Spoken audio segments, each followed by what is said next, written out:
Semente é de Deus a palavra, o Cristo é o semeador. Todo aquele que o encontra, vida eterna encontrou. Irmãos e irmãs em Cristo, celebramos hoje o 10º domingo do tempo comum. Nesse 10º domingo do tempo comum, o Evangelho é de Mateus, no capítulo 9, versículo 9 a 13. Naquele tempo, partindo dali, Jesus viu um homem chamado Mateus, sentado na coletoria de impostos, e disse-lhe: segue-me. Ele se levantou e seguia Jesus. Enquanto Jesus estava à mesa em casa de Mateus, vieram muito cobradores de impostos e pecadores. Sentaram-se à mesa com Jesus e seus discípulos. Alguns fariseus viram isso e perguntaram aos discípulos: por que o vosso mestre come com os cobradores de impostos e pecadores? Jesus ouviu a pergunta e respondeu: aquele que tem saúde não precisa de médico, mas sim os doentes. Aprendei, pois, o que significa: quero misericórdia e não sacrifício. De fato, misericórdia e não sacrifício. De fato, eu não vim para chamar os justos, mas os pecadores. Palavra da salvação. Glória a vós, Senhor. Mas momento, nós agora estamos no tempo comum. E hoje é o chamado de Mateus, também chamado Levi. Deus chama ele e estava na coletoria de impostos para segui-lo. Mais uma vez, nos abrimos o nosso coração para que Deus possa falar para nós e nós vamos meditar. Padre, Jesus viu Mateus sentado na coletoria de impostos e disse-lhe: segue-me.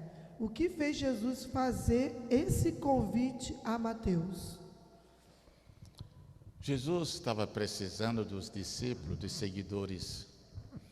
O estranho é que ele chamou Mateus, que era um cobrador de impostos, e estava lá no seu lugar de trabalho, na coletoria, e disse: segue-me.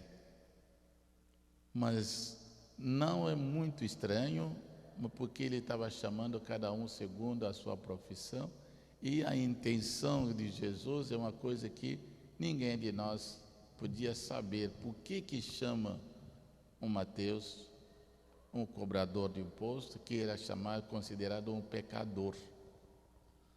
Mas é que Deus, como termina o Evangelho lá no fim, Deus veio para aqueles que precisam da salvação.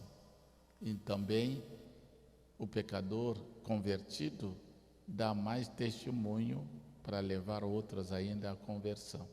Então, o chamado de Mateus tem um sentido muito grande, muito forte, porque Deus se preocupa com os fracos, com os pecadores e quer a salvação. Essa é a ideia.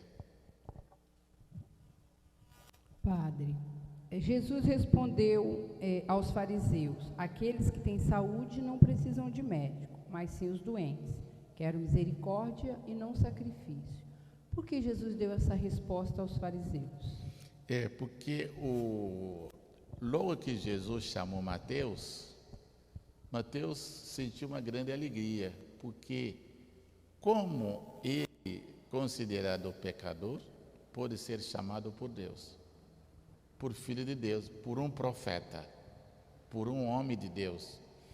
Então, a retribuição, o primeiro sinal dele é chamar Jesus para jantar na casa dele. E leva junto aquele Mateus, chama também os seus amigos, os seus colegas, que era também cobrador de imposto, considerando todos os pecadores. E aqueles outros que se achavam ser pessoas certas, pessoas justas, ele reclama: como que ele pode comer com os pecadores? Por isso, Jesus vai dizer isso. não são os doentes que precisam do médico? São em verdade, porque se não tem problema de saúde, vai procurar médico para quê? Não, e quem está doente, quem está com problema de saúde, vai procurar o médico. A mesma coisa, quem procura Deus para se salvar é aquele que se sente numa situação de pecado. E Mateus é um desses que estava se sentindo pecador, como também os colegas dele. Porque aí a resposta de Jesus quer dizer, se vocês acham que você não precisa de salvação, não precisa do médico, mas Mateus precisa, os colegas dele precisam. Então, eu vim para aqueles que são pecadores, como são doentes. O pecado é uma doença, mas uma doença espiritual. Essa doença precisa de cura, e quem cura é aquele médico espiritual, aquele Deus. Então, nesse sentido, Jesus chama a atenção deles. Também para dizer, vocês se acham sem doença? Se acham salvo e são? Nem tanto. Por isso, vocês estão dizendo que não quer médico. No entanto, vocês estão doentes. Mas eles que estão mais doentes ainda, estão se manifestando, estão querendo médico. E por isso que eu vim para esses doentes. Essa é a resposta de Jesus. Nesse sentido, hoje fica para nós. Será que não precisa de Jesus? Será que não precisa do médico? Será que não precisa agora largar tudo para seguir Jesus como Mateus e como os outros cobradores de imposto? Eu sou um chamado que fica para nós.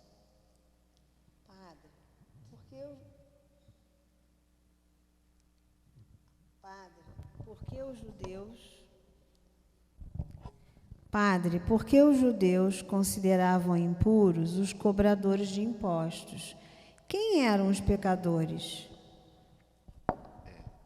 Os cobradores de impostos serão considerados pecadores?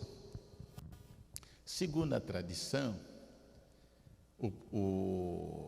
os impostos eram pagos para Roma, quer dizer, para o Império Romano.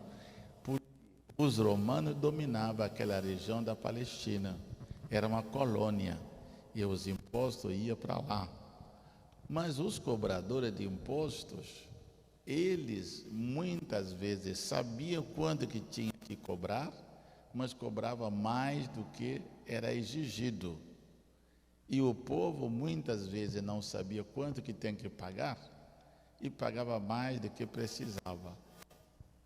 Esses cobradores de impostos eram chamados de ladrão, porque eles tiravam do povo mais do que precisava, e aquele que ele tirava ficava para eles. Então, e quem vai manipulando, quem vai roubando o povo é um pecador. Isso aqui é condenado na tradição, na visão do povo.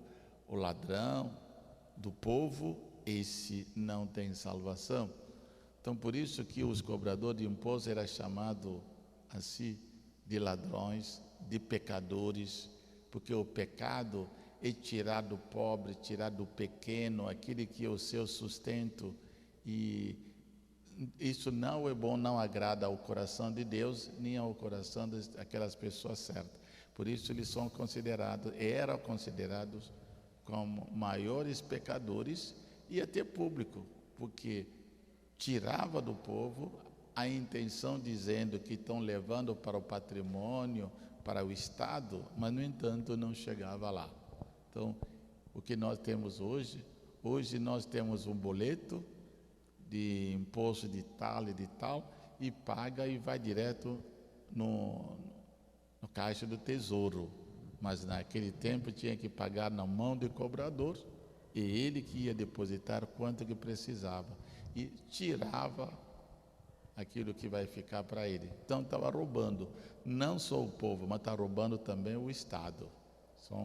E a história ainda se repete muitas vezes, né, padre? Hoje nas situações, tem muito dinheiro desviados. Quase em nossos países, a gente não sabe o que acontece. É um dinheiro que é recebido, que entra, mas há muitos desvios, muitos buracos que não aproveitam muito para o povo, para a necessidade primária que seria do povo: saúde, educação, a estrada e tanto mais. A educação, então, há sempre alguma coisa. Talvez mudou um pouco de figura, do jeito, mas continua também roubando o cidadão e o povo de Deus. Irmãos, este é mais um domingo que estamos na presença de Deus. Deus está no proibido de roubar, de tirar do pobre, porque ele precisa se sustentar. De quem que seja, não pode roubar, não pode tirar, nem maltratar. Pense nisso e viva uma vida com Cristo. Deus te abençoe. Ele que é Pai e Filho e o Espírito Santo. Amém.